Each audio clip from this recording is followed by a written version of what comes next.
ma näitan teile meie modelli Virve abiga, kuidas panna Girlite pulbrit kanadele pintsli abiga, mis on ka väga tõhus ja väga kiire meetod.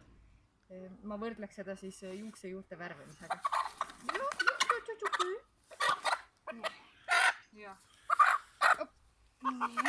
Ja Virveke, kõik on hästi. Ja aitäh sulle. Koostöövalmidus. Nii, võtan lihtsalt pintsli peale seda pulbrit ja panen kohe siia iga selle kihi vahele. Ja see on väga kiire meetod, sellepärast et see läheb kohe sinna nahani välja, mis on ideaalne, kui on tegemist suleväividega näiteks.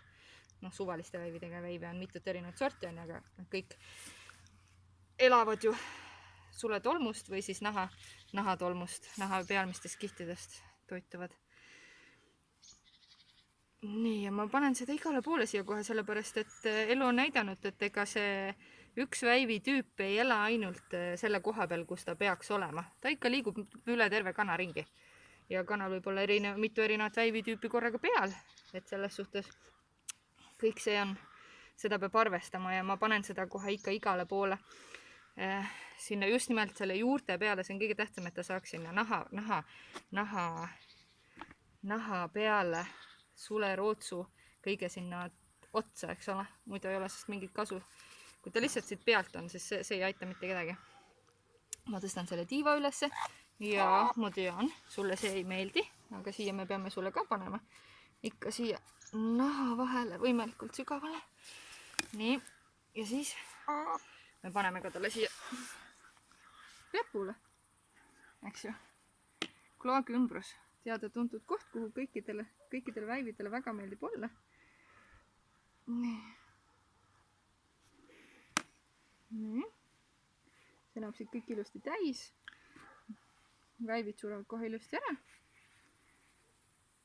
Mune see loomulikult ei tapa. 4 korda järjest.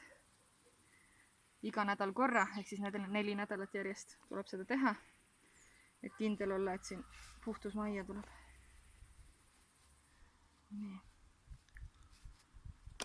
Nii. Okei.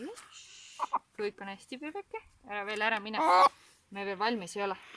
Me teeme natuke veel. Ma panen siia ettepoole sulle ka, sellepärast et ma juba tean, et need väivid on sellised, nad ronivad igale poole. Pole sellist kohta, kus neile ei meeldiks olla. Nii.